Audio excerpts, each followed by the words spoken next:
got like a bunch of stuff that we can cover and talk about, man. Oh yeah, man. It's been pretty crazy. Yeah, I don't know if you're very active on Twitter. Are you active on Twitter?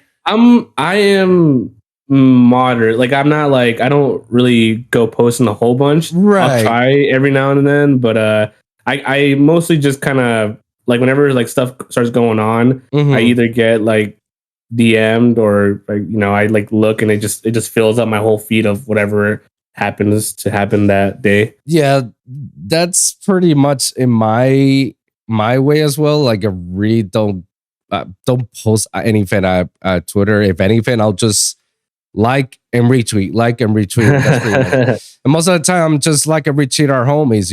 Like whatever any of our homies does something, I'm just like or retweet or give a comment, so that way it gives them something around it. But exactly, man, and stuff like that goes a long way. So absolutely, always appreciate that. Absolutely, man. Once you and me become homies, man, that's it. Like you're locked with me. Like I'll be supporting you no matter what, man. Whatever and retweet that you need, man, I'll get it for you, man. It's free. It's free for me, man. Let's go. Hey, I appreciate that, man. That's nice, man. Of course, yeah, like you're not the only one. I do it for everybody, even everybody who's has sitting down in my show, man. I do that to everybody, man, and I do it just because to support you guys. Just the way you guys are helping me with my show, man. I do the same back to your stuff.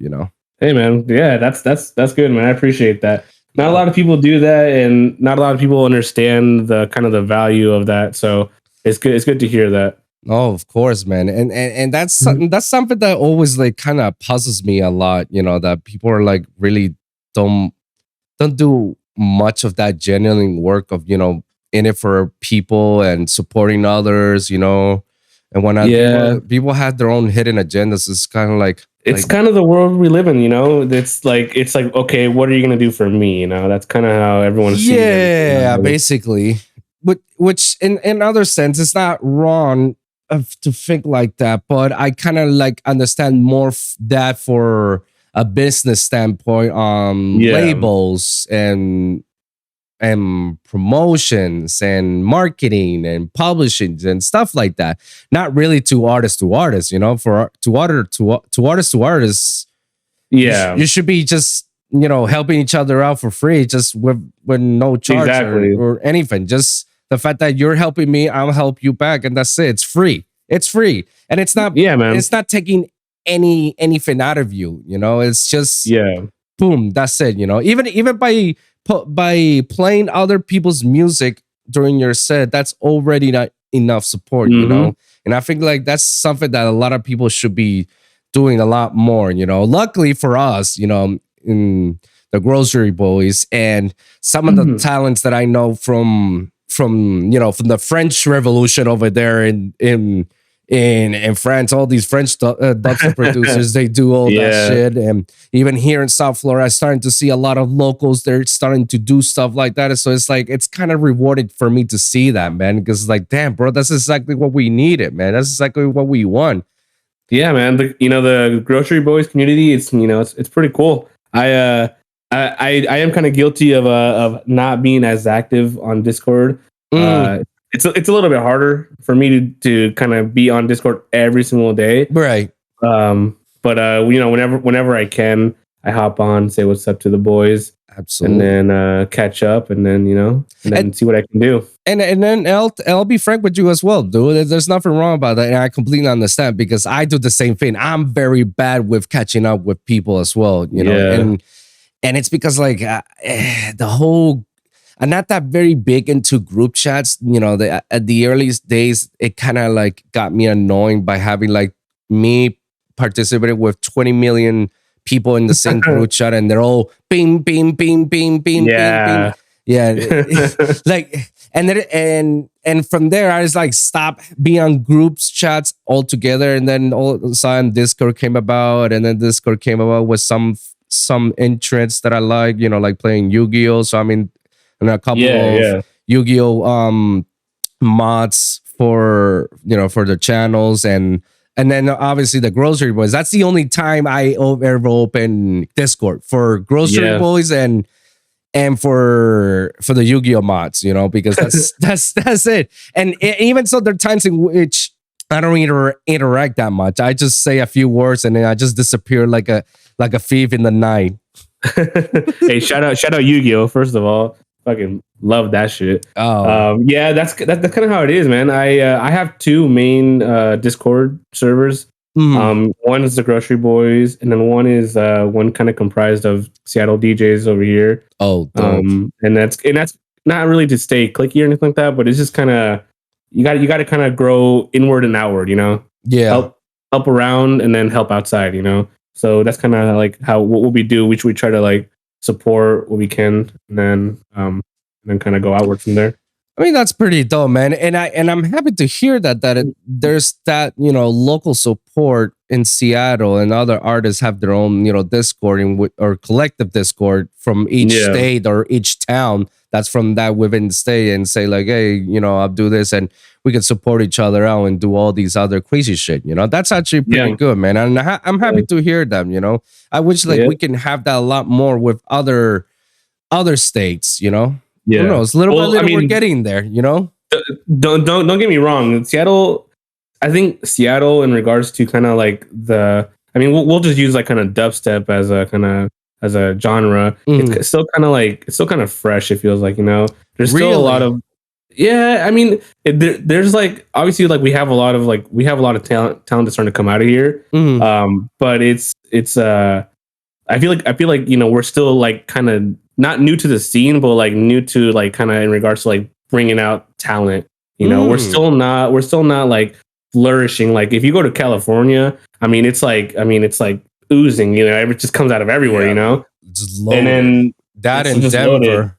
Yeah, Denver too. It's like that. And honestly, even Canada and even Florida starting to too. That's kind of like what's happening over there. And Seattle's kind of like we're getting that, but it's not all the way there yet. And it's not really because like there's like no talent here.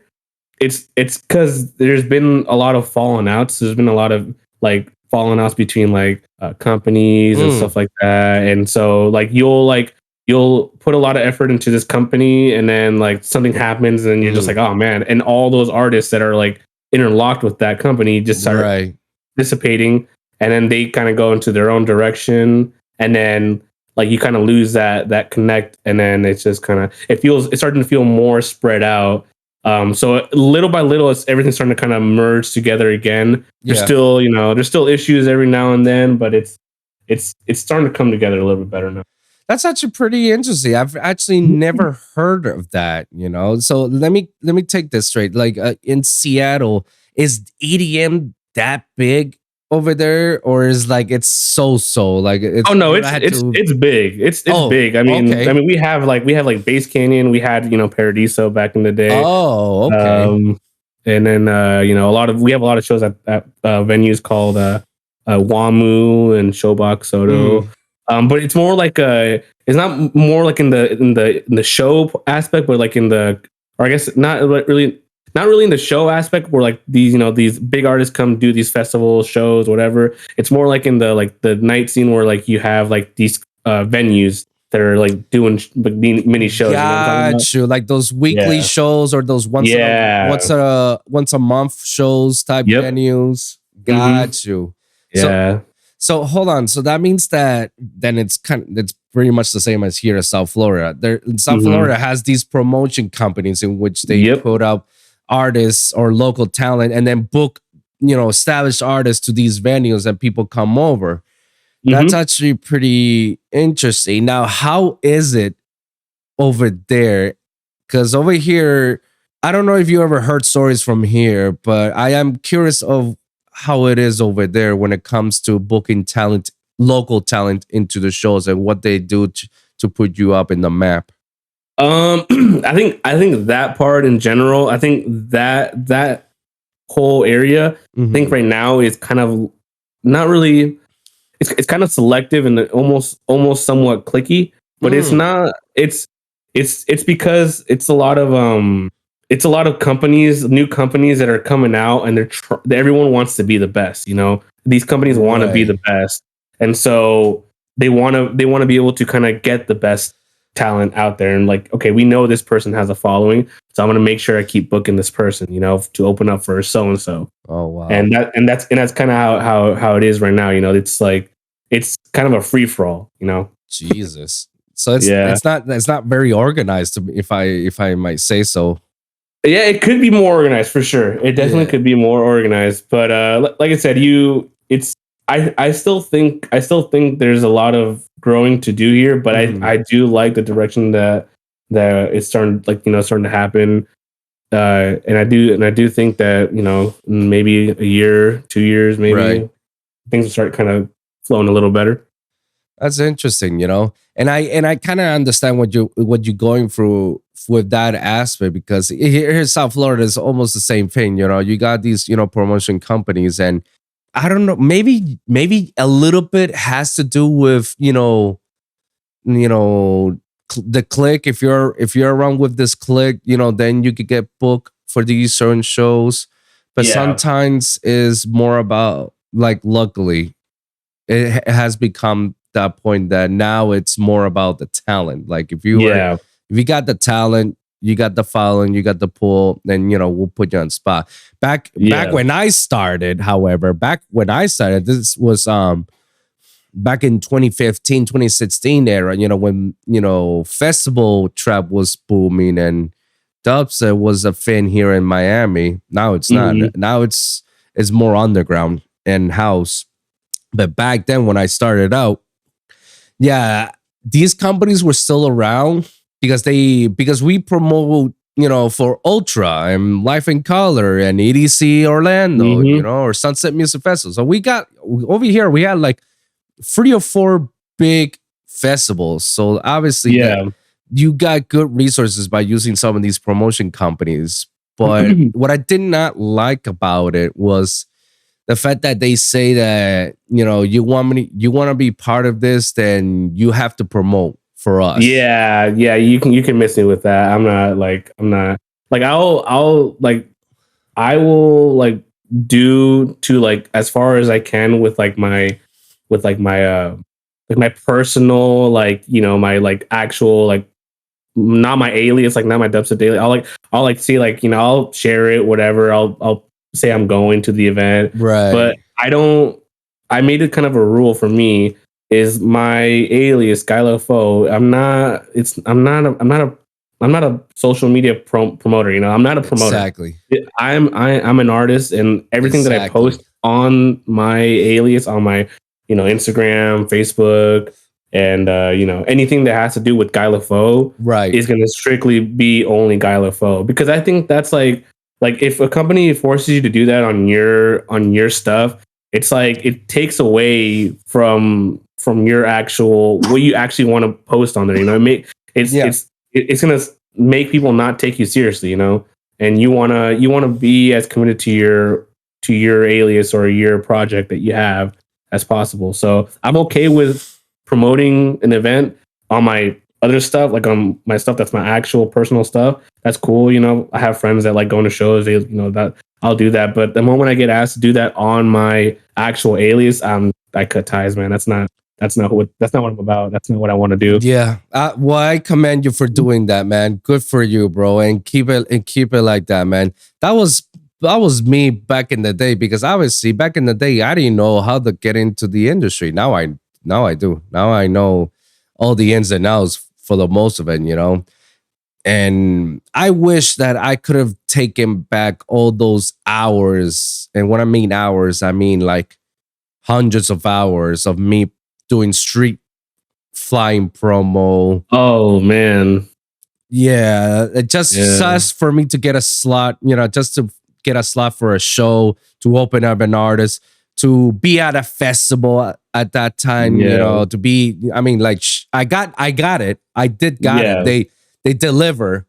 But me looking back, I really wish I could have used those hours that I spent with them. I could have really spent on mastering my own craft. And who knows, maybe I could have gotten a little bit farther than where I am right now if I would have used those hundreds of hours of me doing stream, or could have, you know, doing on production. But, you know, it's still what ifs. at that point, it is what it is. I have some regrets. I don't have a lot of regrets. All I can say is that I learned from my mistakes, Yeah. And yeah, I mean, we learn from it. We learn from it at the end of the day. And it's not a bad way. Like I'm sure there's right now artists that are doing that right now. And if you're doing that right now and you're listening to this, like it's not a bad way to do it if that's what that's what you feel is the right thing to do. I personally want to let my music do that for me, and that's kind of where I'm at. But there's people that maybe they're still learning how to make music, but they want to start DJing. That's totally fine. Like you go out there, promote, do what you got to do, grind, man. And then when the music comes, let that be your voice. Right. I'm at a point where I'm okay with not getting booked if someone's like, hey man, you got to promote this thing. I'm like, all right man, well, like I'm not gonna do it on this account. Sorry. I'm okay with that. I'm okay with losing the booking for that. It's not the end of the world. I work on music so much that it's just I'd rather just focus on that anyway. That's good. And yeah, I second with what you say, like there's nothing wrong about that. It's just like if you really, really want to pursue your career as a music producer, then you would spend your hours dearly on mastering your craft and making your song like next level. Yeah. And eventually you're gonna get booked and you're gonna get discovered and stuff like that. Obviously, there's a whole process behind that, but eventually it will get you to there. You want them to look at you. You don't want them for you to look at them. It doesn't. Exactly. That's not the way it goes. But at the same time, I'm not mad at you if you're actually doing it. Because if you're not a music producer, you just want to DJ, you just want to be in the flyers and have fun in the meantime, then hey, by all means, then that's your thing. Go ahead. Network yourself out there. I know, thanks to those times that I network the shit out of those festivals, because of all these hours that I spent, working my ass off and handing out flyers, Oh yeah. Luckily that paid up by meeting, artists and A&Rs and a bunch of other people that I would never guess that I would ever meet. And now I got that under my contacts that I can hit them out whenever. Yeah, there's nothing wrong about that.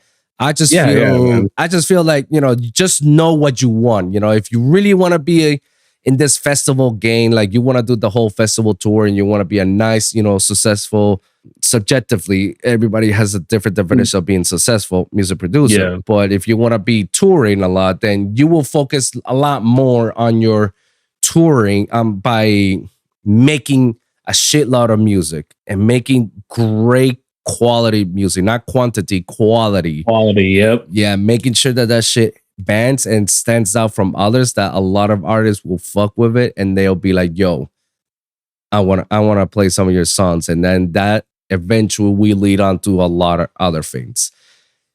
Yeah, that's that. I think that's that's kind of the way I see it too. Just grind, let the music do the talking for you, and then everything else kind of falls into place.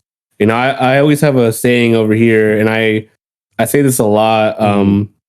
I have like a subgroup here with some boys in Seattle. And like the main thing I always say to these guys, I'm like, hey, like just make so much noise that no one can no one can ignore you.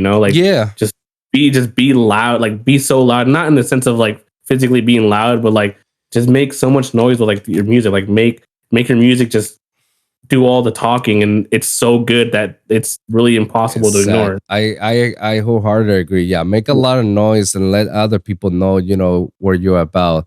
Don't make like bad noise like what happened with this other guy that we saw the other day. Yeah, that's the true definition of this is not how you go about it. Like, yeah, I don't honestly, I don't know. I didn't really get it. I didn't understand what it was. And I know the guy. Like I've we were all in the first company that I worked for right. to play for. I mean, we were all part of that.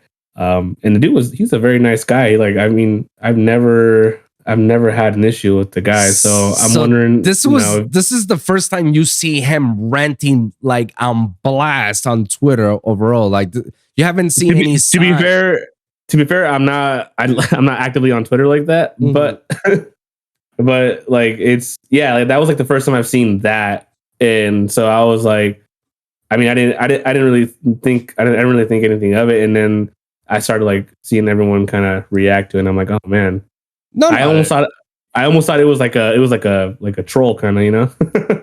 I thought he just had a bad day. That's what I think. I thought it was if this was a troll, then you know he trolled the fuck out of everybody for that. But because man, if he had a bad day and he did that on Twitter, I mean he just had a worse day then, because it's kind of like everyone over there tries to crucify you for everything. So it's like if what he said is like how he actually feels, and like that's like him for real, then damn man, like, you know, I hope you're hearing this 2 trillion, man. Like that's something that you got to work on, my guy. But if that's you just trolling, then, you know, cool, you got everyone's attention. Yeah. Seriously, for the listeners and the viewers who don't know what we're talking about, not too long ago, this episode will be aired a little bit later, but not too long ago, in Twitter there was a rant about this artist named Trillion. That's his name, right? Trillion? Yeah, I think so. From Seattle. And he posted something in Twitter that pretty much the caption of it says fuck EDM. And and to me that's already like, okay.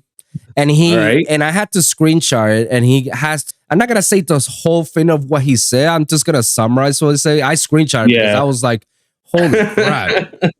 When I read about this, guys, I was like, oh my God, this guy lost his marbles. Yeah, man, it was some outlandish stuff, man, for sure. Like, here's the first part that got me. It's like, I'm the only DJ in Seattle who is playing their own music production. That shit is already like, okay. He must not been in my last set, man. That's fucked up. Hey, like, and he says, no one's doing it like me. And then after that, he says, my tagline is stay humble, stay trill, but I'm literally the fucking shit. I'm like, all right, there's so many negatives and so many controversials within that statement. Yeah, he contradicted himself a couple of times in the whole thing. And then I keep reading about it. I'm like, okay. I don't know if he's actually doing this as a troll, or he's actually having a bad day by just saying these nasty things, you know? Yeah, man, that's where I was lost. I'm like, it's so hard. It's so hard to interpret anything that's written over the internet. Like I don't know what it was. I'm like, what the heck? I'm like, all right, well, I mean, I guess he's the only one doing it.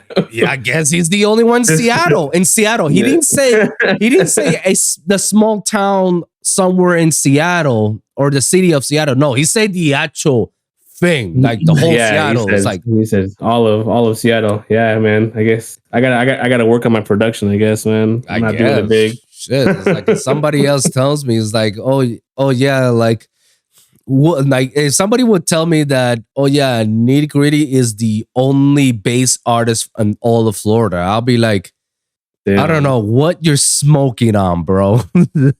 Because a lot of great producers have came out from Florida. For instance, Lucas is a great producer that came out of Florida. GTA came out of Florida. Alice in Wonderland, she is from Australia, Florida. But she started her career in Florida. We'll just call her Australian Floridan. Australian Floridan. I mean, fucking Blunts and Blondes is from Florida, man. A couple of the people are here. I mean, Big and Slim from Florida. I mean, hey, shout out Big and Slim. Shout out. I know you guys went your separate ways, but shout out Big and Slim. Shout out to them, bro. Shout out to my homies, man. Now it's Father Mercy and Mercy, yeah. Monsters Everywhere. I just interviewed Father Mercy before you, like last week. Yeah, both of them very nice guys. When they came to Seattle, very nice guy. Awesome people to talk production with. Absolutely. Yeah. Absolutely. Like I happens to be one of my first producer homies when I moved in here to Miami because I'm from Puerto Rico. Okay. And I moved here like 8 years ago after I finished my bachelor. So I wanted to pursue more on the audio and music side. And Chris happens to be one of my first friends that I met, within the industry. And then, later on we meet up in the same promotion company for Life and Color. We're like, holy shit, you're here too? Fuck yeah, you're my best friend now. Yeah, man, that's how you make friends, man. That's like the best way to make friends. Yeah, and I mean, we hit it off right away. I mean, we had our ride, man, and I mean, we did our first collab together. That it got released on Dubstep.net at the time when it was like a big deal to release on that label. And Adventure Club play our song in Lollapalooza. That was like one of the biggest whoa factors for us. I was like, yeah, what? Lollapalooza, Adventure Club, what? Our song, what? That's crazy. That's crazy. Yeah, no, like, and yeah, like I miss those guys, and I'm happy that they're both happy in their own perspective ways. Like everybody's doing their own thing in their own way. Yeah. That's it's not always it's not always like a straight road when you're in this kind of industry. Everyone kind of changes every now and then, and a lot of people that are in duos. I mean, I didn't. It wasn't like technically a duo, but when I first started out, I actually performed a lot with my brother, and his alias is Super Villain. Like he's really, really, really great at production. He's if you ever looked at anything remotely in any of my social media, like you know who he is because we're always doing collabs. We're always doing surprise back to back. Same thing with another one of my homies named User. He's also big rhythm guy, great producer. He's we have this is what the subgroup is, our Bad Boys subgroup, and it's always a blast having that. But that's kind of I started off with him. He showed me how to make music back in the day. He showed me how to DJ, and then kind of went our separate ways after that. But we're still doing our own thing. But we're every now and then we'll collect together, do a big thing, and then kind of spread apart again. And that's a very common thing that happens when you're on duos. Like if you're on a duo artist, you always want to make sure that everybody's on the same page all the time, and there's that communication with each other to make sure like we're like in the same page. Like, are we doing this? Yes. All right, let's just move forward. Yeah. Before I was Wolfson, I was also on a duo at the beginning. It was my best friend as well and my roommate at the time. And we were known as Like an Instinct, Okay. Because we're into wolves, We're into wolves. Yeah. I mean, I stuck my name with Wolfson, so and he had another name, but before we were together, we were that, and we were doing Big Room and such at one night. And as soon as I started to see that Big Room was about to die out, I definitely wanted to change lanes and went about with dubstep. Not because I wanted to just jump in the dubstep bandwagon. I was always into dubstep. It's just I never ever had the courage to jump in the charts and do dubstep songs. It was scary. To me, house was pretty much very, very, very easy to do, Yeah. And then when I jump in that wave, he didn't want to jump because he wanted to do more hip hop ish, more trap ish, more housey stuff, From there, and we were on the label contract. Oh, okay. Yeah, no, we were deep in the label contract. So luckily at the time, before the label put any money behind on any of our songs, and before they even move an inch about it, luckily my former manager at the time, we were able to, convince the label and my friend, like, to null and void my part of the contract, proceed all names and all rights and all the songs to him. Like, he'll be covering the name of Like an Instant. He'll be doing the tours and the pressing and all that. Like, it'll be all him. It'll be all under him. And every song that I've worked, I give it to him. It was the only way to convince the label to like let me go because I was tied in with them exclusively. Yeah, so pretty much keep the entity alive, but same thing with everything else. Yeah, so it was the only way. So the only way for me to like get out of that contract and be like, all right, I'm on my own. I'm under Wolfson, and this is it. You know, here's my songs. It's all yours. I don't care. Do whatever you want to do. You know. And luckily, the label just agreed and they say, all right, I'm tearing down the contracts. I'm null and void. I'm like, fuck yes. They made a new contract with him and the music. And I started to do my thing with dubstep, and Wilson is all about dubstep after that, you know, all bass music with me. Yeah, I gotta love it, bro. Gotta love it. But it has to be a very difficult thing for people to do dual partners, you know. And I commend some of these people who've been stuck with them for many, many, many years. Yeah. We'll let Wolfson recover a little bit real quick. Jesus Christ. That's what sucks about having COVID, guys. Guys, always stay safe. Wear your fucking mask all the time. Yep. And contrary to popular belief, I recommend for people to get vaccinated. I know everybody has their own personal opinion or personal belief. At the end of the day, I'm not telling anybody not to do whatever they want. I'm not telling people to go get vets. But I'll tell you this from personal experience, from me getting COVID. If it wasn't for me getting vaxxed, I'm pretty sure I would have been in a way worse situation. Yep, that's you know, a little education real quick. You know, just because you get just because you get COVID when you're vaccinated doesn't mean that the vax is not working. Yeah, it's just kind of making the symptoms a lot less worse than they would be when you're not vaccinated. Exactly, guys. And it's a real deal. For those of you who still say no, COVID is a scam and it never exists. Like, okay. I just hope you don't get COVID, because when it does, it's gonna hit you like a motherfucking train, bro. Honestly, it's not fun, man. It's definitely not fun. It's a little GuyLeFoux lore over here. I actually work in the healthcare system, you know. Oh, really? tell me more about it. My fiance actually works in the medical field as well. Yeah, it's no joke, man. It's real. I see it all the time. It's not fun for a lot of people. I work with a lot of geriatric patients a lot too. So it's not fun, and it's definitely not fun to put people like that at risk either, because you know, they don't really have as much defense as we do in our immune system. So, you know, if you're not gonna do it for yourself, at least do it for the people around you. Yes, exactly.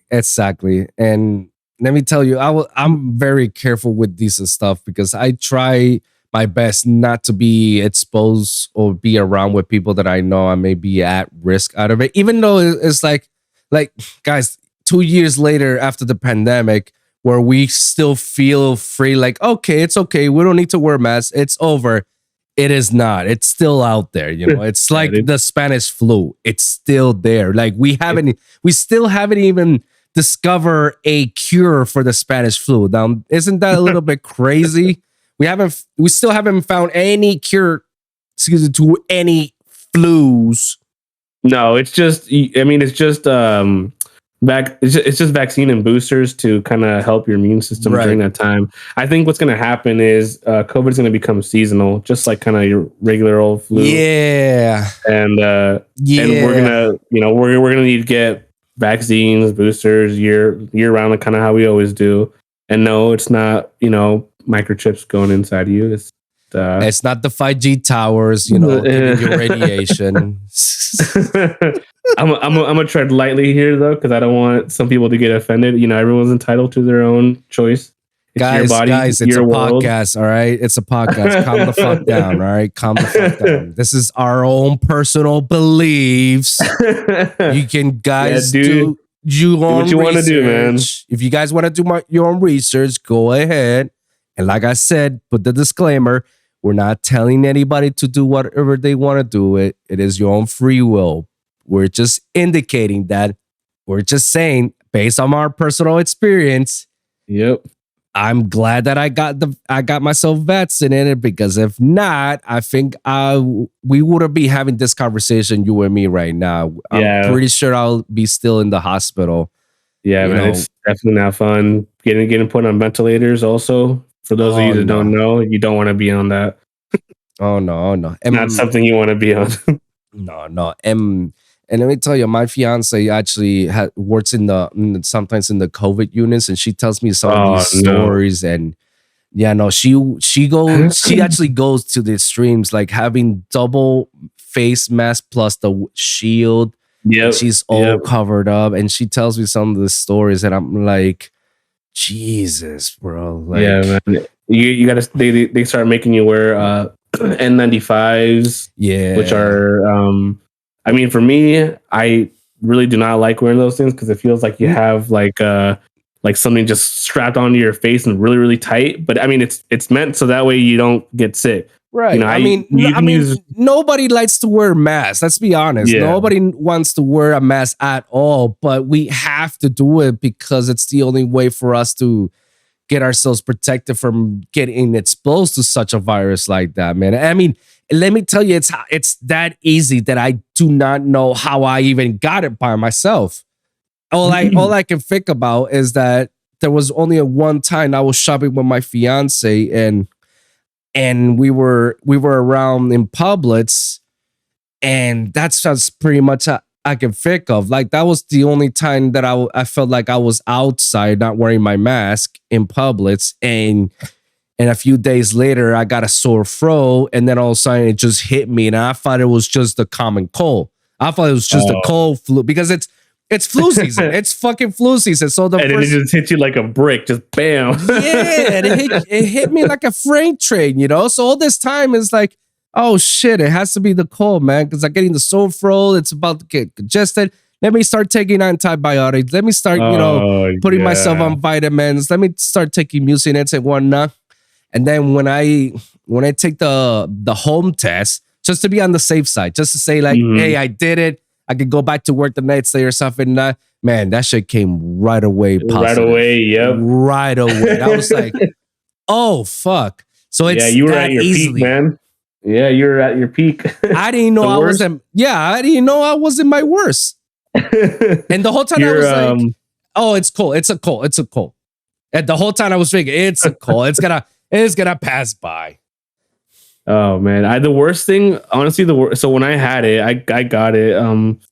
I got it actually from I went to EDC, and I mean, man, oh shit, it was. The thing is, I kind of already figured that this was gonna happen too. Okay, I went in with the kind of like in the back of my head, like, hey, if I go, this is gonna probably happen. Because I mean, look how much people there is, man. It's also, if you're at EDC, make sure you strap down your phone in somewhere where you can't get pickpocketed, because I got pickpocketed over there. Oh, you got pickpocketed? Yeah, man.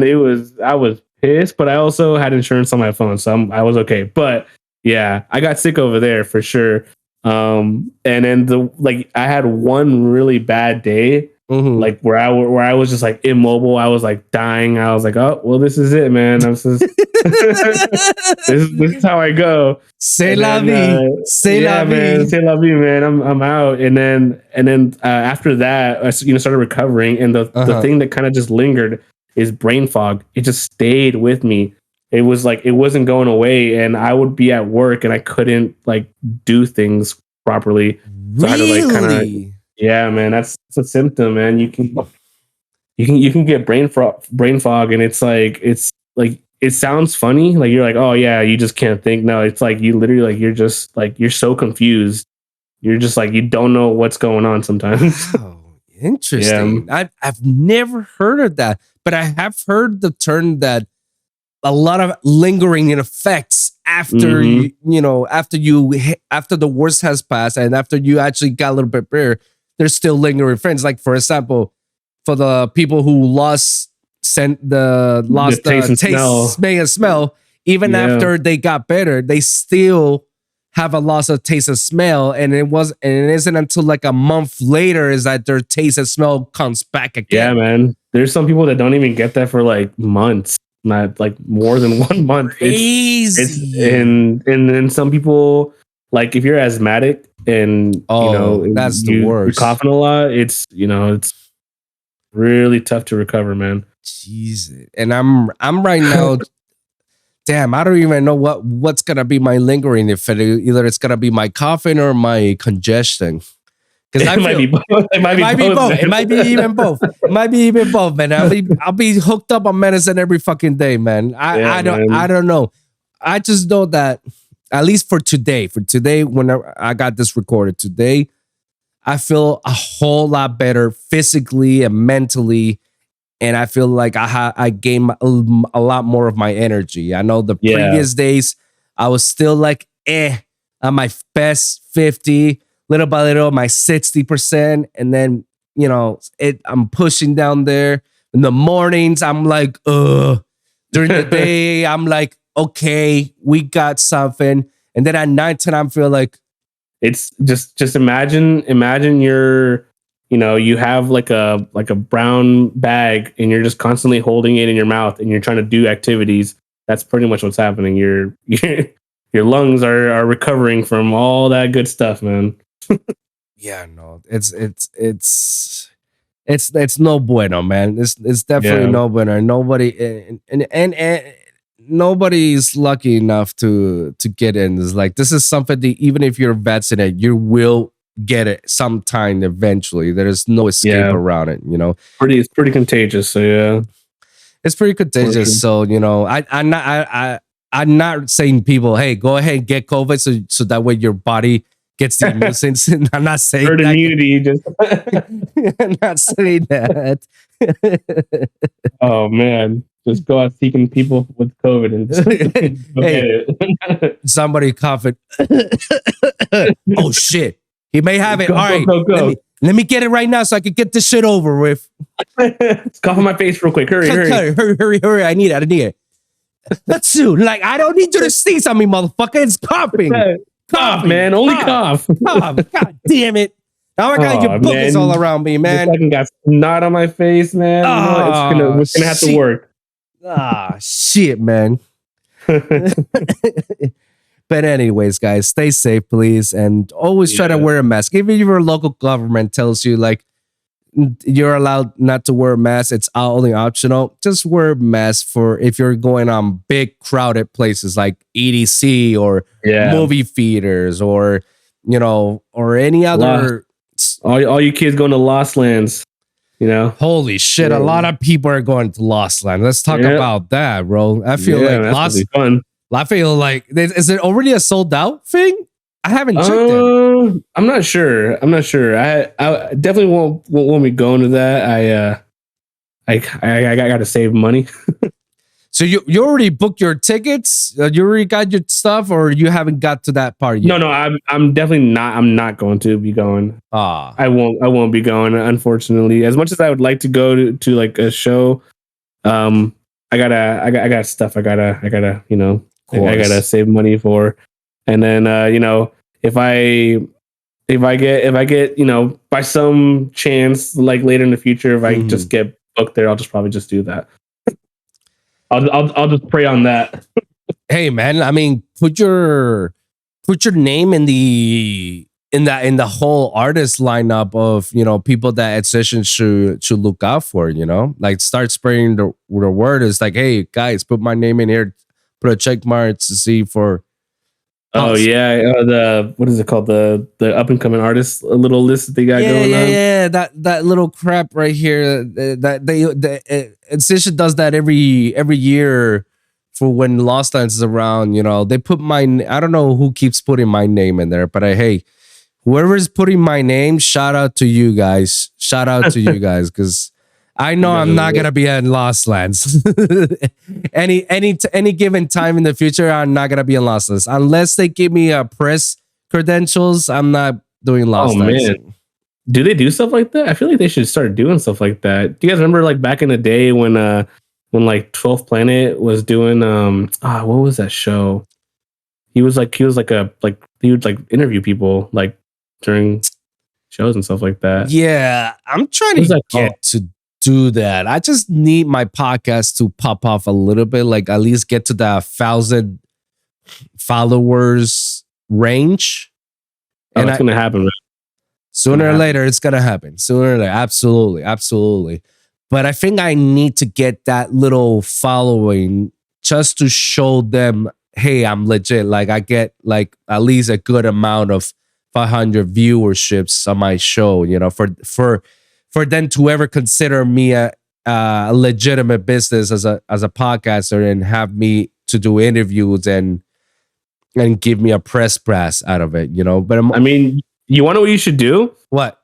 You should go. I mean, I don't know how. I mean, I don't know if you like going to shows, festivals, and stuff like that. But if you do that stuff, you know, just bring a camera. Bring, you know, if you get one of those little either. I mean, you can even use your phone to record audio and just like interview people. You know? Oh, dude. Interview. Yeah. I actually did that during Miami Music Week. To be honest, I actually rent out a camera and a voice recorder. And I was very good friends with this company. It's called Underground Events. Shout out to those guys, Chris, Lorenzo, and Andy. We got a lot of things planning in the future. But I interviewed those guys at my show, and I fuck with their energy so much that they're bringing dubstep and bass experimental back into Miami, and they're doing a lot of cool shows in it. I'm supporting them all around because what they're doing is dope, and they have shown me nothing but love, man. And I'm very grateful for it because they treat me like royalty. You know, when I go to the shows, they treat me like royalty. Like, here's a backstage, go have fun. That's good, man. And one of their shows that they had in Miami Music Week, they had Zookeeper. They also had Meso and someone else. I keep forgetting some of these experimental guys. They're dope. They're known. Just recently they just did one at a skate park in Miami, and Subducta was the headliner. Nice. And I saw some of the videos, and that shit looked insane. Like if I didn't have COVID, I would have gone there. That's dope. Straight up. And no, and like what I was trying to get to that, you know, so yeah, Miami Music Week, and these guys, I asked them, it's like, hey, is it okay if I bring some equipment and interview artists? And they were like, absolutely. Let me hit some of these guys up. Yo, a lot of these people fuck with that idea. Just come over here, ask them, let them know, and we can work, and they can work something out with you. I was like, yeah, dope. That day, I ended up interviewing like 5 different people, man. That's definitely, you know, that's definitely like the go-to thing, man. Like I can see you doing that and being very successful at that, man. You're pretty good at this, and it's definitely nice to see someone that's kind of reaching out to a small artist as also with big artists too. And it's like you know, it's fun to interact with people, talk about music and stuff like that. And I know a lot of these bigger artists, you know, the ones that I've met, all they want to do is just talk music, you know, talk stuff that doesn't relate to music, just, you know, just interacting, normal human interactions. Yeah. And a lot of people crave that. And it's a cool thing that you're doing, man. Thank you, man. I do really appreciate that very much, man. And I'm just doing it there's like a multiple reasons why I do this. Main reasons because it makes me happy. You know, it makes me happy to talk to others that I've never met in my life. And, you know, the fact that we can talk about these sort of issues and have similar interests and common grounds and sharing some past experiences that we're like, holy shit, like we have a lot of similarities, whether you want to believe it or not. And we can talk about that type of stuff, you know? And because it makes you feel like you're not alone in all of this. Like there's actually people out there that have gone through this and they can understand where you're coming from, you know? And especially when I talk to some of these big artists as well that have come over to the show, I mean, you hear their stories and you're like, holy shit, bro. I don't think that they will ever be this comfortable to share these stories with anyone except for me. And that's how I felt like that when I talk to them. Because and it's not like I asked to. It's not like I asked to talk about these things. Like, if anything, I tell them, is there something that you don't want to talk about, you let me know, and we don't have to talk about it. We can just like opt that out, you know. And they're always like, nah, it's cool, man. I'm an open book. We could talk about anything. And I'm like, okay, good. And then when I hear these stories, some of them are actually sad stories, but they're inspiring at the same time. I'm like, yeah, man, shit, bro, man. Like, thank you for sharing me this story. I really am grateful, man. And I hope that some of my viewers and my listeners can appreciate that and use it to their advantage, you know? Yeah. And you know, I think doing stuff like that, like, actually, this is actually going to be a good kind of segue going into kind of what happened recently with you know, the whole G and X type of thing. And I think understanding your favorite artists, you know, with their narrative, like what they've done, like what like things they've been through, you know, who they are, you know, like stuff like that. That hearing stuff like that will kind of help people not only like kind of get the bigger picture, but also understand where people are coming from, you know. And you won't really get that unless you have someone like you who is kind of actively, you know, talking and, you know, asking questions about that, and, you know, being personable too. Like, people enjoy people that are personable. That not everyone can have a podcast and, you know, just talk for X amount of time and grab someone's attention, or, you know, keep a conversation going. It's a gift, you know. If you're able to keep a conversation going and stay personable with a person, like that's good, man. Like, thank you. That's a good thing to do. And what you're doing here is going to help a lot of artists. A lot of artists have a voice too. I hope so, because that's another goal of mine. Hopefully, to have people like you and people like others that I've interviewed, you know, give them a voice out. You know, me telling the people in the world, hey, check this shit out. Yo, check this guy out. Like, because there's times in which I hear some of your music, right? And I think of myself, these guys got more fucking talent than me. like, wow. Like, I wish I could come up with some of this shit, you know? Granted, there are times in which I interview a lot of rhythm dudes, you know, and I love my rhythm people. I don't like rhythm overall. That's my personal opinion. I feel rhythm is the techno version of dubstep. Needless to say, I still support the homies. I still support them out. And there are even times in which some of these rhythms are like, oh, fuck, okay, I can fuck with this. All right, that's dope. And that's the thing. There's just so much out of them. There's so many hidden gems around these big rocks and sands and whatnot. They're like, yeah, man. I'm shocked to this day, like how many of these people are super dope, yet they don't get the recognition that they deserve, or they don't get the exposure that they need to, you know. And it's like people like me that actually takes interest in them and be like, yo, that's dope what you got. Keep it going, you know? And it's like, why? Why does it have to be like that? Why is it that I have to come around and tell the people this guy is dope, you know? That's kind of how this industry is kind of built, you know. You gotta, it's kind of tough, man. It's really tough because there's a lot of talented people out there. And I'm not going to discredit people that are out there right now that are already big. And I'm not saying they're not talented or anything like that. But there's a lot of talented people out there that are more talented than some of the people that you're listening to right now, you know? Absolutely. And it's the sad truth. And it's not like, you know, it's not like a one day type of fix, you know? It's like you got to, in order to help that, you got to like kind of seek out these people. And it's really hard because they're so buried in, you know, and you gotta search these people and find them. It's tough. It's tough. Exactly. And also to have conversations with people that are within the industry that, you know, you're comfortable to talk to. It's also a hard thing. At least I tell everybody that I've interviewed, guys, like my DMs are open. They're always open. So if you ever had questions with me, with about the industry, or things that you want to, like run by just to make sure that you're on the safe, then, like fucking, hey, I'm here, because like I wish somebody could, guide me when I was starting up a little bit. Most of the time it has to be a friend of a friend that could connect me to this person, like for example, like I'm me and Needy, we're homies.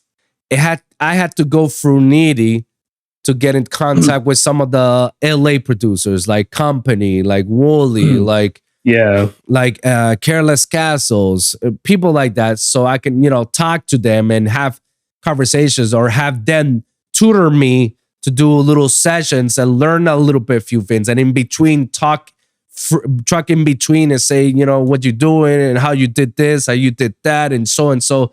Like it has to go through that. Like I don't. Why does it have to be like that? Why can't I just like talk to somebody that's within like, and then be like open about it and help others away along, I don't know. Yeah. Unfortunately, not everyone's kind of, not everyone sees it that way. And that's kind of the problem. But, everyone's entitled to their own, beliefs and their own opinions. And so, you find the people that are like that, and you kind of just surround yourself with those people, and that's kind of the best way. I feel like you can do it. I mean, just even in my sense, like I don't have like big artists or anything like that I can reach out to. Everything I do, I've learned either by trial and error, or I learned from my older brother, who, like I said before, really talented guy, super underground though. He's been doing this a lot longer than I have, and man, I mean, he's always working, and he's always going out there. So I feel like his time is almost gonna come, for him to break out and get what he deserves. Right. But that's kind of where like the sense of like Seattle being kind of new. We don't have a giant amount of like artists that are coming out. Like it's not flourishing like how it is in LA. Like LA is like you throw a rock and someone's famous over there. It's like that. That's kind of how it is. So, but I do like that there's that there's a lot of people coming out, a lot of talented people are over here. Shout out Users, shout out Supervillain, shout out Cubic, shout out Rebel Scum, Kumarion. I think he lives in Denver now though. So let's see who else. Man, there's a lot of people out here. You guys know who you are. You guys know who you are, guys. You guys know who you are. You guys, all the people that have been working really hard. I've seen them from the get-go. They're really, really talented people out there. They're all doing their own thing, and it's cool to see that. Yeah, I agree. And shout out to everybody who's ever sit down and had a conversation with me, guys. You guys are the realest G's, And shout out to those guys that I've looked and I've never knew that you guys existed until and now you guys are on your way to success. And I'm super happy to see, people like that are actually like, holy crap, they're making some waves, I guess that's why like I fuck a lot with Grocery Boyz. Yeah. Because they make you feel, that you're part of something, they make you feel like unique, like they treat you like right, versus other places. Like it's very scarce, I've been to other collectives, and everybody is like has their own hidden agendas, but in groceries, shout out to everybody there, man. And I have to give my shout outs to Dr. Ushu, man, Danny. Shout out to him because it's Danny, the boy, man. That's my boy, man. It's thanks to him that I was able to meet Ryan Mantic, and because of that, Mantic just let me be part of the Grocery Boyz. Ryan, one of the realest people that I've met, and then Danny, one of the nicest people that I've met. Sweetest person. Yeah, man. Also, really, really like intuitive with like sound design, man. It's crazy how That guy's brain is on a whole other level. I love it. Joe, like, have you heard some of his latest stuff? Like the stuff that he tweets and the stuff that he puts out. I'm like, holy fuck, dude. Like, it's so wild and different than what I heard you like a year ago or so, man. Yeah, man. It's crazy. Nah, I'm super happy that some of these guys are actually like getting recognized and picked up by some of the, you know, the big dogs, you know? Yeah, yeah. Get the water. Get the water. Oh yeah. Oh yeah. Get that all out, man.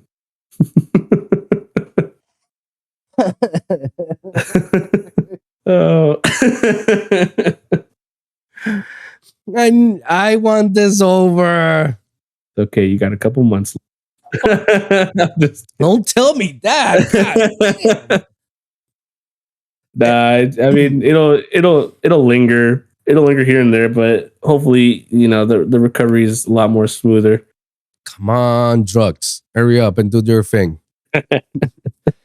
And when I mean drugs is medicine, guys. Chill out. Chill out. Over the counter. Over the counter medicine, all right? Chill the fuck down, all right?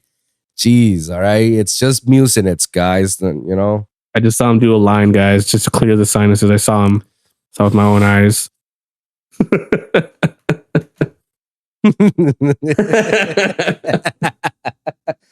You're gonna get me in trouble, man.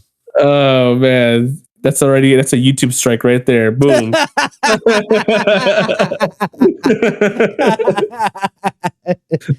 YouTube does not condemn this type of behavior. Well, I mean, that's why I put it age restriction to 18 over. Get the joke? Jesus, YouTube. This GuyLeFoux episode is never gonna get released. Just gonna.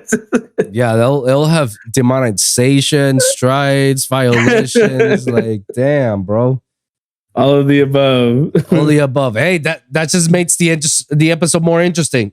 It's like, holy crap! It has this many red flags. I want to know why. I wonder why. So, back to what we were saying. I just want to say, you know, thank you, everybody from the Grocery Boyz that has, you know, had a conversation with me, and we stay in touch and over time, you know. Like, and I'm not very good. Like we discussed this earlier in the show. I'm not very good at like reaching out. I'm literally a ghost. I just see once in a while I pop up. Hey guys, how's everybody doing?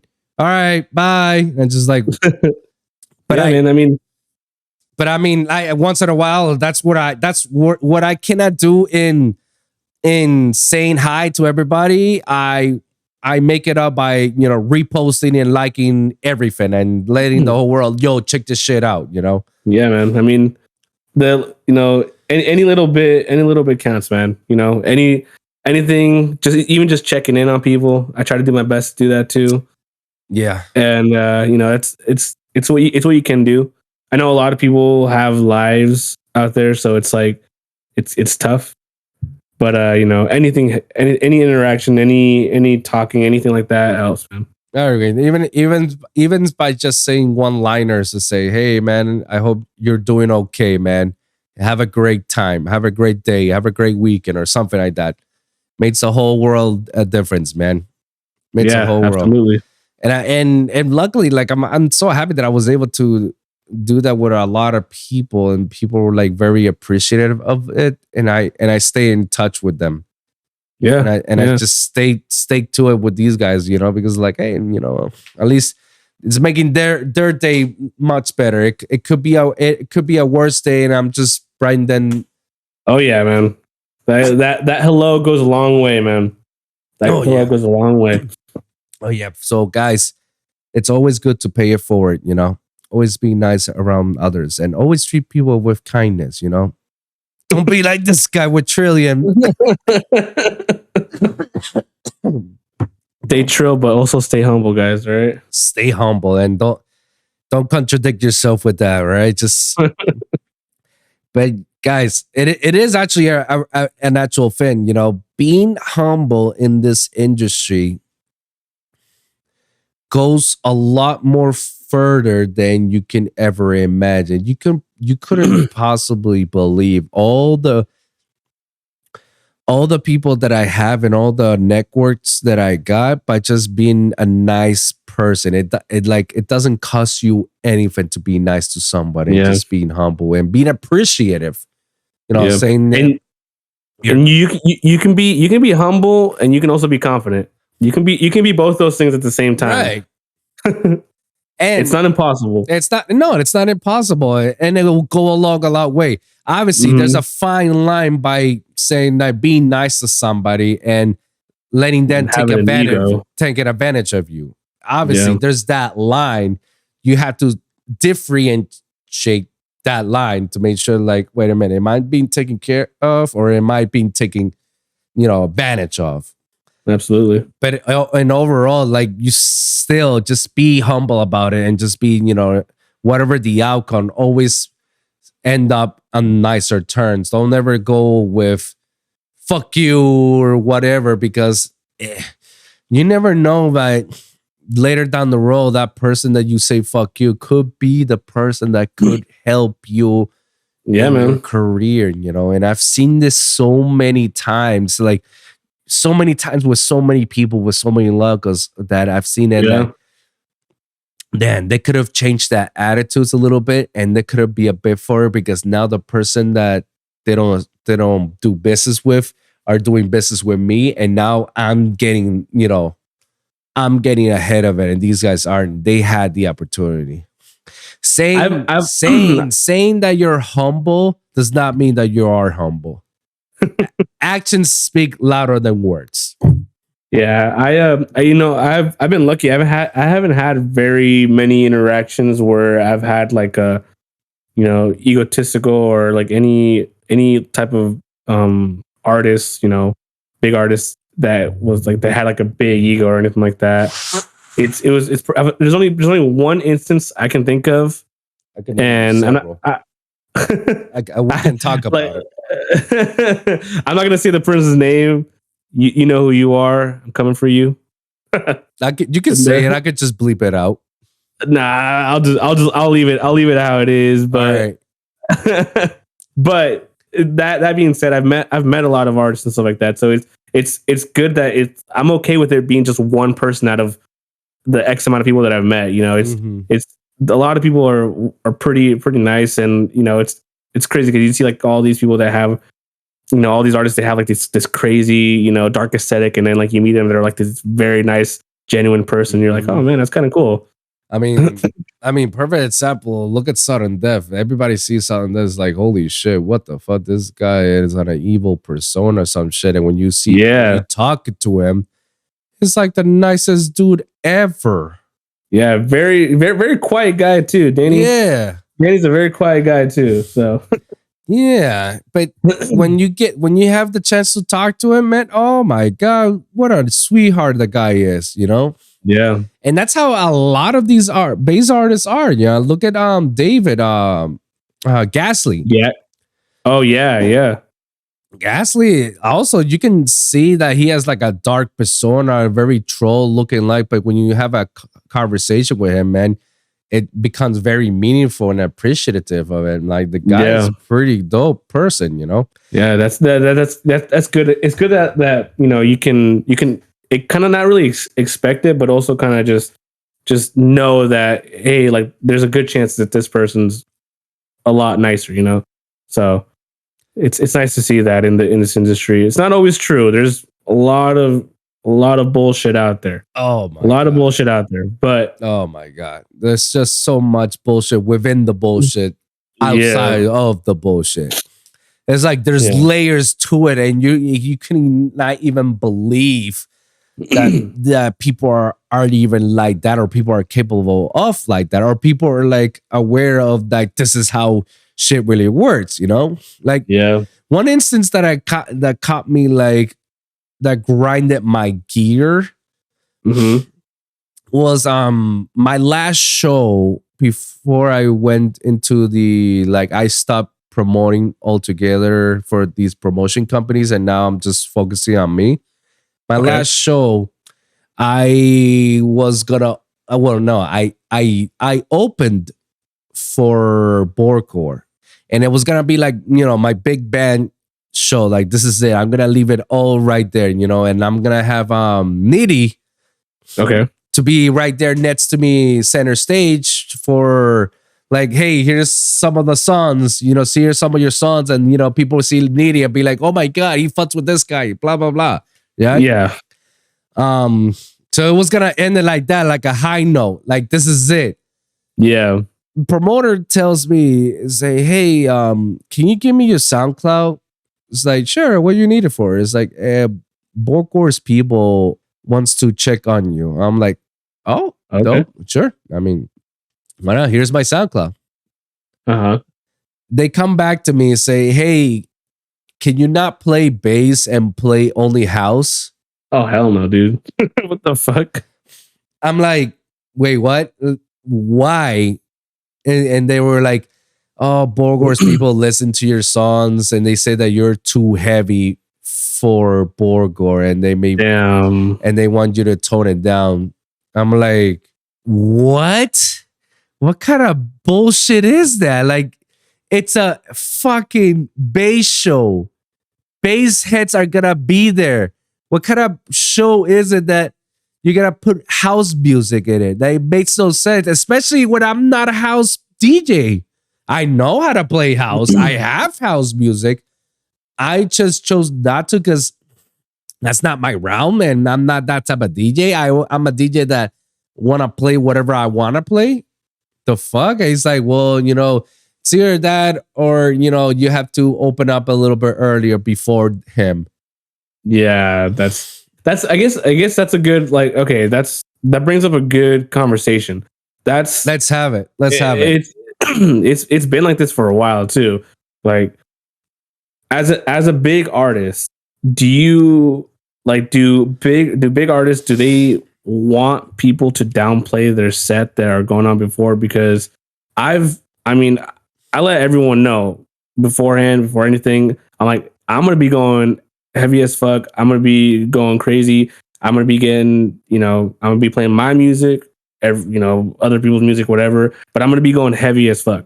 That's right. That's my thing. I want fucking mosh pits in my set. I have had mosh pits in my set. Cool. And then, like, if the way I see it is, like, if you're the main artist, if I'm not trying to obviously outperform you, whatever, I'm just trying to do what I want to do, because it's that 1 hour, that hour and whatever minutes, that's my time. Like, right. Yeah, it's for your show, but that's the only time I get to do my stuff. Right. I feel like a bigger artist should not feel like they need to have someone like downplay their set. And if you do feel like that, is that because, like, you feel like you're gonna get outshined, or is it because you think that it's gonna tire the crowd out? Like, I want to know, like, kind of like the thought process behind something like that. Because I can give you several reasons behind the thought process of that, and you basically hit the nail on the coffin on the last things that you said. It's their insecurities. They feel like they're gonna be outshined, which is wild to me, because people are only there to see them. Exactly. Like, yeah, like they're a lot of times people, and this is a truth, and a lot of people hate it when I say it because it's a tough pill to swallow, but it is the truth. People don't give a shit about the locals. Yeah. Man, don't give a shit about who's in the lineup for the headliner. They really don't. We'll get that 1 hour. We'll get that 1 hour of shine, and then that's it, man. That the light fades away, and then back to the grind we go. And people hate when I say that, because it is a tough pill to swallow. But the sooner you realize that, the better we can move forward. And it's the actual truth. People bought tickets to see the fucking headliner, and there's no fault to that. There's no fault to that. That's why a lot of times I say some of these headliners, these local guys, it's like, hey, at least your name is out there, and nobody can take that away and say, like, eventually the more shows that you pop out, people will start to realize, like, holy shit, wait, I've seen you plenty of times. Oh yeah, this guy goes hard. Yeah. Mm-hmm. Until it gets to a point that you become your own headliner. Then it's like, a different monster game. And that's one. But that's the one thing why a lot of these headliners downside because of their own insecurities. People feel like they're gonna be outshine, which is ridiculous. It's a headliner, especially if you're fucking Borgor, like fucking A, like you're gonna get the people crowded with you. You're gonna have a bunch of girls twerking on your stage. Because I want to leave an assumption that some of these girls are within legal age. Because it's I don't want to play with it. It's a gray area right there. I don't want to dabble with it, but you're gonna have women, twerking around, having the gore girls or twerk girls or whatnot. Like you're gonna have the people go nuts with you. So it's like kind of odd for me to hear that you want people to downplays, before you get to you. And the second thing that you also said, what was it? It was like getting the crowd tired. Yeah. That is a legit thing. That is definitely true. As a DJ that I've been DJing for 18 years, I played on all scenarios and on all hours, like from opening to middle to closing, opening artists, closing artists. I've done all that. I can see why a lot of these headliners feel like, it's going to get my people tired, because I've seen a lot of people who go ham and sometimes go even over ham before the headliner. And then you see these kids, not realizing that it's not the headliner. It's just one of the logos, performing, and they don't realize it. And by the time the headliner pops, they go like, oh shit, yeah, fuck yeah. Like, what time is it, man? I'm tired already. I'm fucking tired. Damn. They're like, yeah, like, bro, let's get out. Let's get something to eat. Let's go to the IHOP or something like that. And we like, damn, bro, that was wild. That was a wild night, man. Yeah, well, I couldn't stay all night, but damn, that was wild. Yeah, there's definitely been instances where I've definitely had the crowd going to where it's like people hopped on stage or people were creating mosh pits. And these are in like venues too, which is, I think is amazing because they're like, all you see is like just a blob of people and then just like opening right. And you're like, oh man, all right, I guess this venue you can do this. And there's times where like people in the venue, like the owners are like, oh yeah, no mosh pits. And then I'm like, hey, I'm not. Yeah. I'm like, I'm not the one, I mean, there's videos of me saying like, open that shit up, but like, that's it. I'm not like, it's already happening. I'm not telling them to do it. It's already happening. Right. At that point, we can't do anything about it. The people are going to do whatever the people. We're not trying to encourage it. It's just, it will happen, It's going to happen, Exactly. But to finish that story with you, man, it kind of like give me like a little glimpse of how shitty people can really be, because instead they could have just like contact me directly and say, hey, we really will appreciate it if you don't go that hard, or at least play some soothing or play some music or old music that I don't some old dubstep. Me, an old dubstep head, play old school dubstep. Fuck yeah, I put it myself in the detox set. Absolutely. The old school set. Me playing some old fucking That Sick songs. Whoa. Oh, man. Whoa. Slow down there. Slow down there, cowboy. Whoa. What are you doing? Joke, guys. Relax. A joke. I meant like back before when we know him as the rapist, allegedly rapist. I gotta put allegedly because it goes both ways, It goes both ways. Yeah, you don't want to get trouble from either side. Exactly. Allegedly rapist. He did some foul shit and whatnot. But I mean like old school, like the Zomboy shit. The never say die the bro stuff. Step, man. The bro step. That's my shit, man. So imagine, playing Resurrection from Zomboy and go like, holy shit. And then just for shits and giggles, it's fucking dubstep, like why not? Why not? Why not, bro? I'll be inclined to do that a lot more.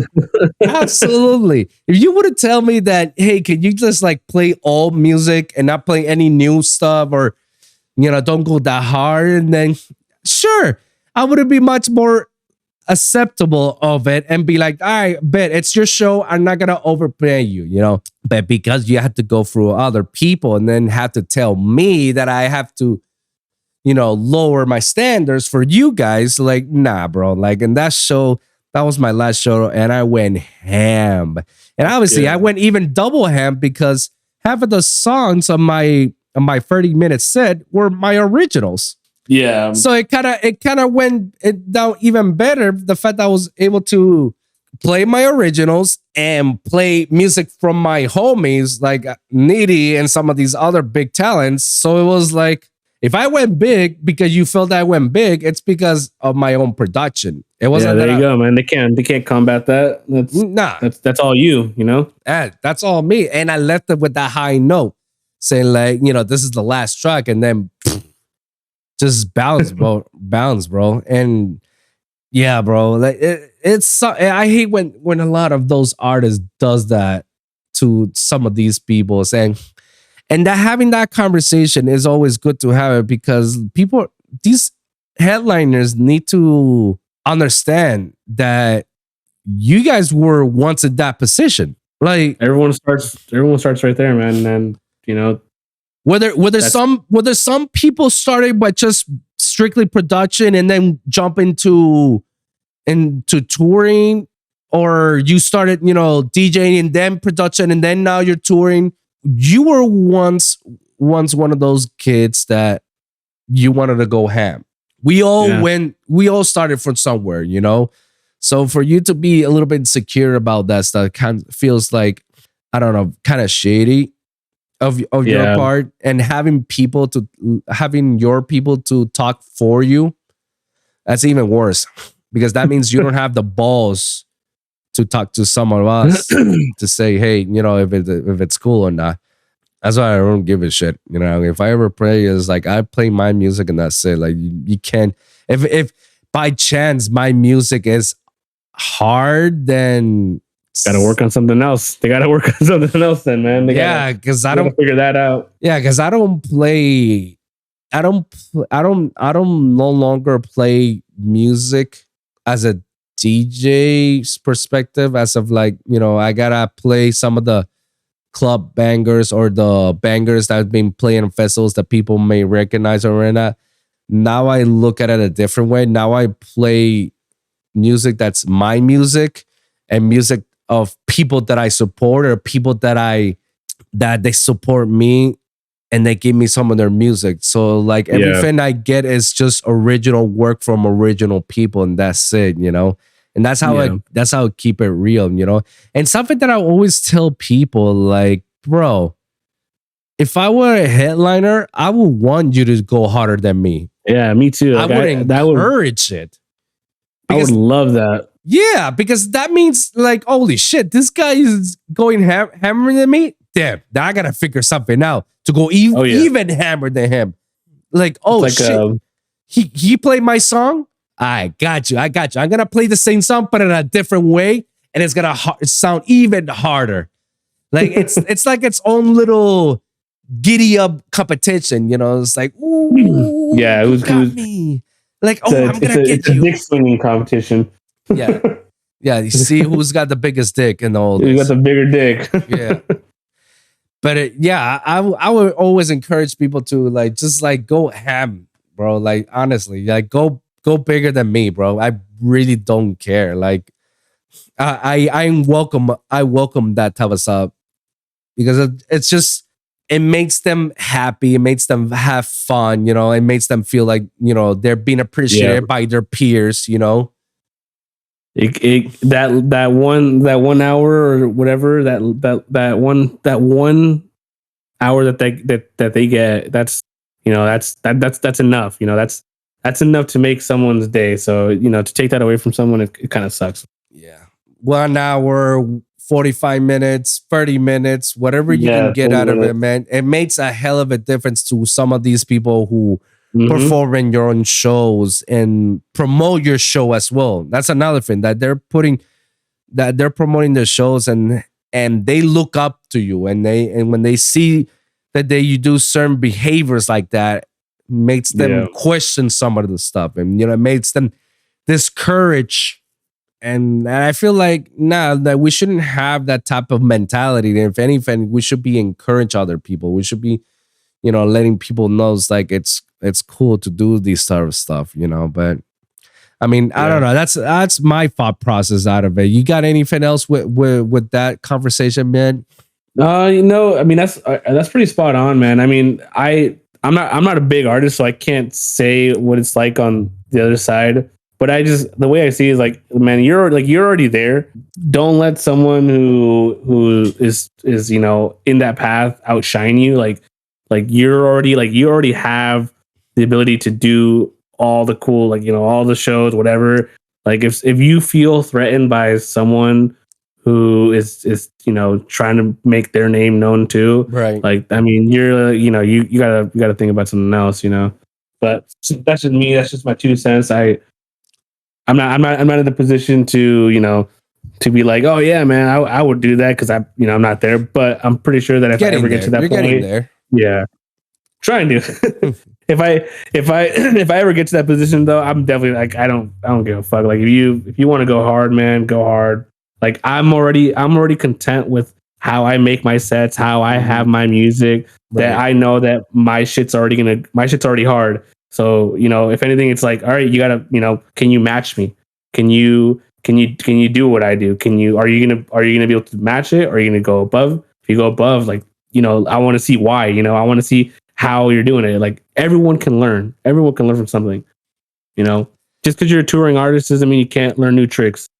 I agree, man. What's going on, everyone? If you guys made it all the way to the end of the episode and you feel kind of left out, like why didn't the episode finish? Like, don't worry, guys. It's okay. The episode was way too big for me to put it in just one episode that I had to divide the episode because there was so many good content and so many good topics and discussions that it cannot be discussed under one episode, but had to divide it so we can always have brand new episodes with brand new topics every Friday. Always remember that. So be sure to like and subscribe for your weekly episodes at the Lone Wolv Podcast for SoundCloud, Spotify, iHeartRadio, Apple Podcasts, and of course the YouTube channel at lonewolfpod.com. That's right, lonewolfpod.com, where you can check all my latest episodes. And always remember to comment down below. Let me hear your thoughts. Share your experiences. If you guys got a certain topic that you want me to cover for the next episode, please let me know on the comments down below, and I'll do my best to do so. So thank you guys for tuning in,